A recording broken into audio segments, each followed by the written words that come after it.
Hey everyone, Megan here, and today I want to talk about the 5 things that I use to stay in a mindfulness state. These are techniques that I've learned over the last 5 years, and these really just came to me just out of the cosmos or the ether last night, and this is basically step by step how I get myself back into a state of presence. Now, the first thing that you have to do in order to get yourself back into a state of presence and conscious awareness is to remain silent. Practicing silence is super important to really get yourself in a state where you're more focused on your inner world and not so absorbed on what's going on the outside. When we let things pull us out of consciousness, whatever it may be, maybe it's certain friends or family members that you're interacting with, but you lose yourself in those moments instead of remaining within yourself.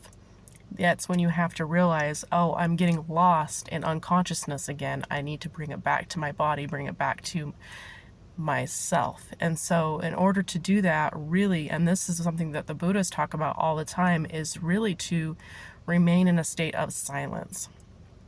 And this is why over the years, I think throughout my own journey, I've become more quiet and introverted because I have been more focused on my mindfulness journey and my consciousness than everything else that's going on around me, because I can recognize every single time that I get too wrapped up and interacting with certain people or just throughout the day, it pulls me out of my conscious state. So practice silence. And the other thing that this helps with when you're practicing just, being silent is you are able to recognize your mind when it's in certain states without attaching to it. So if you want to complain, you are recognizing the thought that's attached to that emotional energy, or if you're feeling anger, you can recognize anger without attaching to it when you're silent. Whereas when you are wrapped up in whatever you're doing, you immediately attach to whatever you're feeling.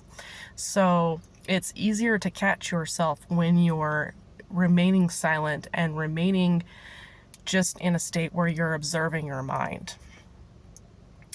So the number 2 thing is to, and this is just segue into number 2, is to notice your mind and to notice the stillness between your thoughts. Notice how every time a thought arises, it's not you. How you can, and this is the crazy thing, you can be present and still have thoughts. It's when you attach to those thoughts that is when the suffering arises. So throughout your day, as much as you can, just practice being in the present moment, and anytime a thought arises, don't judge it, don't try to change it, but simply recognize that, oh, there's that thought again, and it's not you, it's just simply a thought that arises. You are the awareness. You are the awareness behind the thought that arises.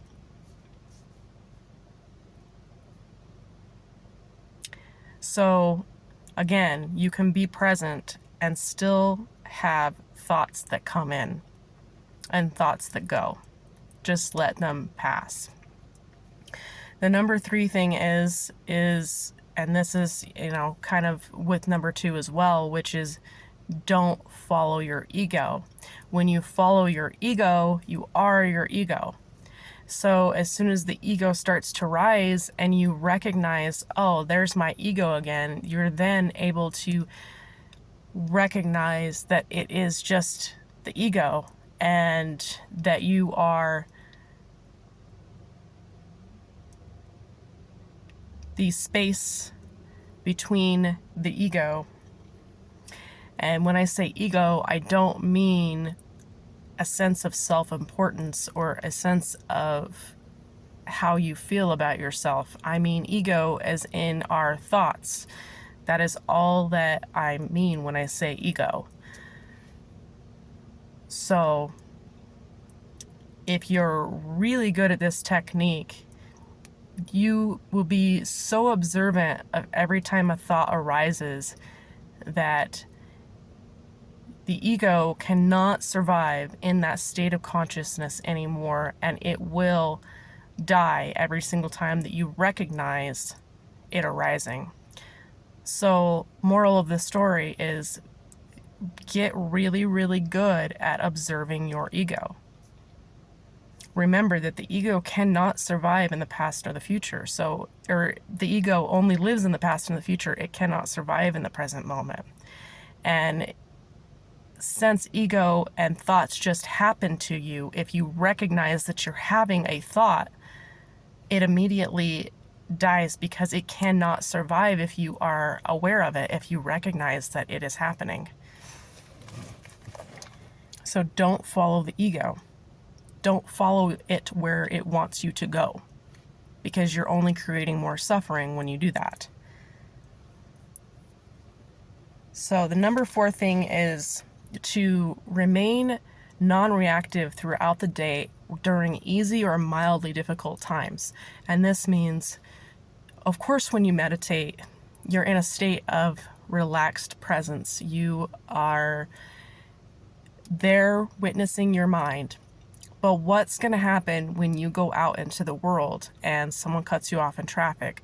Someone, says something behind your back, insults you.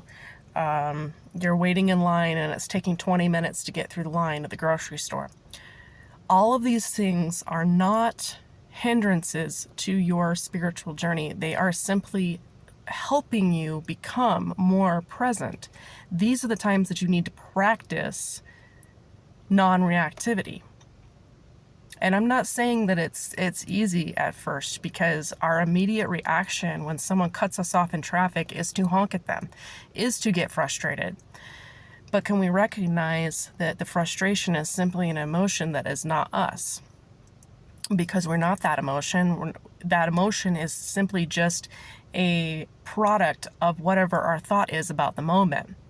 And when we detach from our thoughts, the emotions are still there regardless of what situation you have.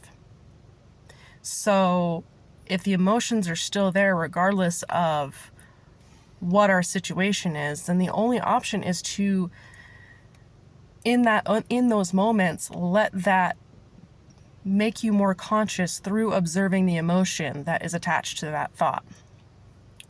Or, the other way of saying it is to detach from the positive and negatives of your mind by being in the moment.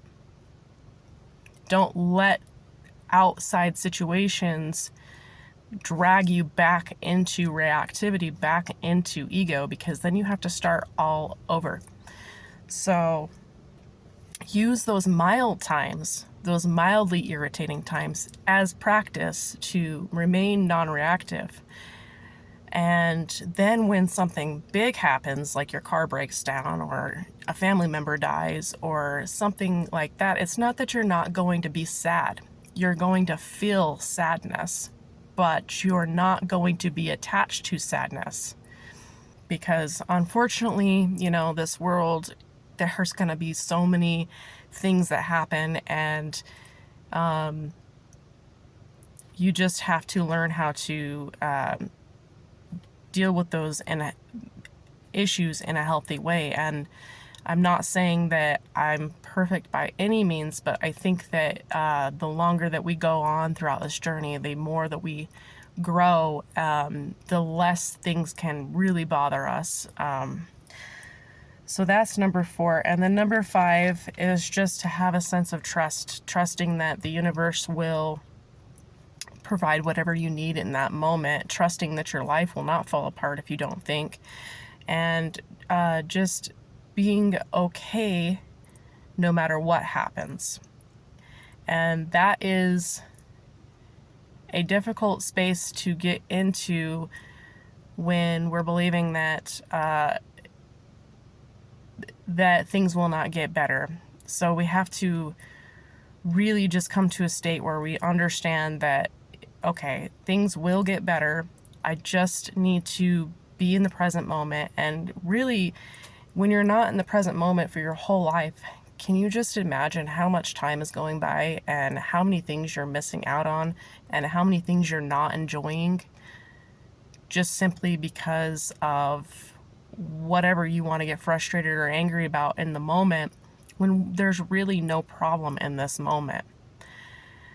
You're missing out on so many things in life, and life is really, really short. And I think the older that we get, the more that we, recognize that life is short. But before you know it, you're going to be 80 years old. And then what did you have to show for, except for you spent your whole life just wrapped up in all the negativity of the world instead of enjoying the beauty?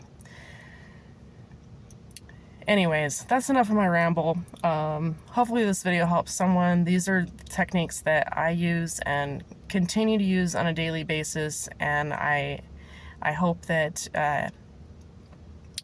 something there, you took away something from this, and I will talk to you guys later. Peace and love. Bye.